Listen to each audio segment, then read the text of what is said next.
आपको एक बड़ी घटना बता रहे हैं जो 15 अगस्त को पालघर में घटी है, जहां एक तरफ पूरा देश स्वतंत्रता अमृत महोत्सव दिवस मना रहा था, वहीं दूसरी ओर पालघर के एक कार चालक की हत्या कर सनसनी फैल गई। आपको बता दें कि पालघर का रहने वाला आसिफ घाची उम्र 29 वर्ष पालघर में ड्राइवर का काम करता था। 12 अगस्त को उसे 3 युवक मिले और उससे कहा कि हमें नासिक चलना है, कोई कार मिलेगी। घाची ने अपने दोस्त महेश सूर्यवंशी की इंडिका कार मांगी और शाम 4 बजे तीनों युवकों को लेकर नासिक के लिए निकला। देर रात कार मालिक महेश सूर्यवंशी के मोबाइल पर नासिक से आगे के टोल नाका पर टोल कटने का मैसेज आया तो उसे शक हुआ कि कार तो नासिक तक ही बुक थी।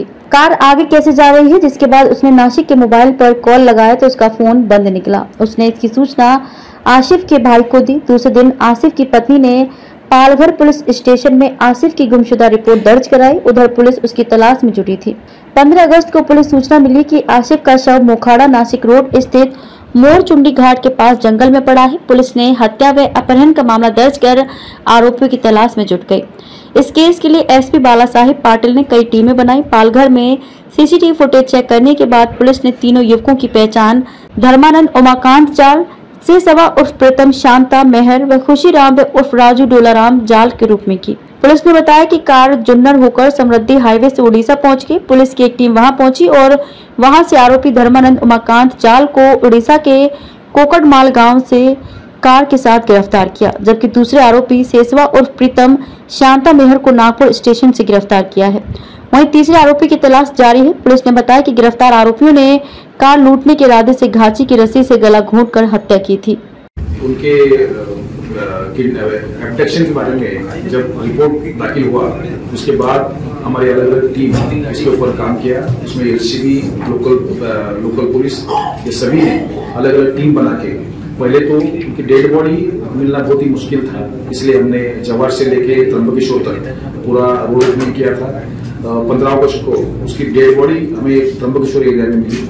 उसके बाद हमारी 2 टीम काम कर रही थी, उसमें से समृद्धि हाईवे और छत्तीसगढ़ तक पूरे सीसीटीवी देख के उसका रूट पहले पता किया गया। उसके बाद उड़ीसा तक हमारी टीम गई। जब हमको पता चला कि आरोपी के नाम, उसका रहने का एड्रेस जो है, उसके बाद हमारी उड़ीसा की टीम ने लोकल पुलिस के सहयोग से वहाँ पे 3 में से 1 आरोपी और गाड़ी वहीं पे बरामद की गई।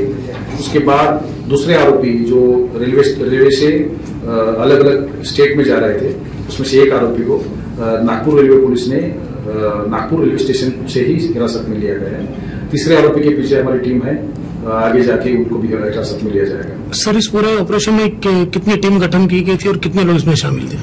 इसमें 6 टीम गठित की गई थी। कम से कम 40 लोग उसमें कार्यरत थे और वहाँ के अलग अलग स्टेट के पुलिस भी उसमें, उनका भी सहयोग बहुत बड़ी तरह से मिल रहा है। सर, हत्या करने का मुख्य कारण क्या था? अभी तक के इन्वेस्टिगेशन में यही सामने आ रहा है कि ये गाड़ी उसको लोकल उड़ीसा डिस्ट्रिक्ट में चलाना था, वहाँ पे टूरिंग पे लगाना था और उस पर जो भी आमदनी है उस पर गुजराना करना था।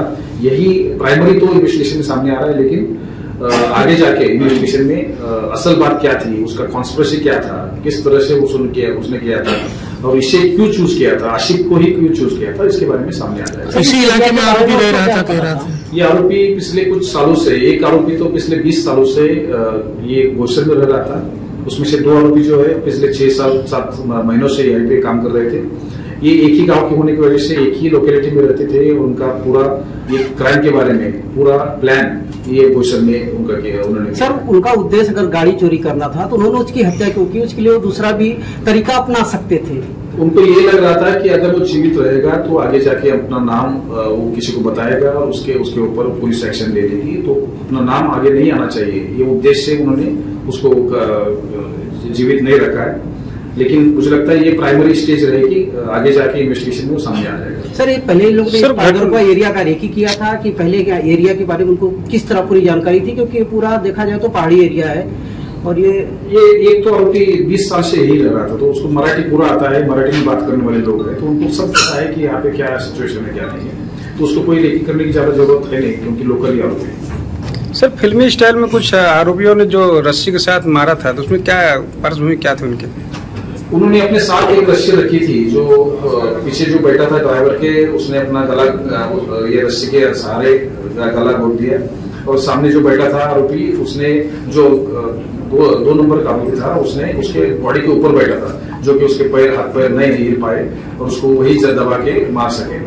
तो ये दोनों ने उसका ये काम कर दिया था। तीसरा आरोपी निगरानी रख रहा था कि बाहर कोई किसी दूसरी गाड़ी आके रुक न जाए, ये निगरानी रखता। तो ये सब कॉन्स्पिरेसी का पार्ट है, तीनों ने मिलकर ये सब काम किया है। सर, जो आसिफ के पास फोन था, उस फोन को लोग कहाँ तक लेके गए थे, या रास्ते में कहीं फेंक दिया था, या साथ लेके गए थे?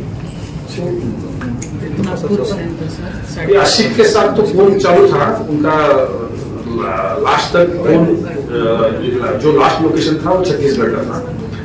दूसरे फोन उन्होंने साथ में नहीं रखे थे, बंद करके रखे थे। तो एक ही फोन के सहारे चल रहा था, और लास्ट फोन का लोकेशन जो था शुरू था वो छत्तीसगढ़ था। सर, जो टोल पे पैसे कटे थे, जिसका मैसेज इनके घर पे आया, जिससे परिवार की चिंता बढ़ गई थी, तो वो टोल का जो स्टिकर था वो गाड़ी के काट पे लगाया हुआ था कि अंदर रखा था, कि उसके मोबाइल से कट रहा था, फिर पता चला कि वो अभी इन्वेस्टिगेशन में आएगा सामने। अभी पहला ही दिन है, तो आगे जाके इन्वेस्टिगेशन में ये सब पूरी बातें सामने आ जाएगी। ओके।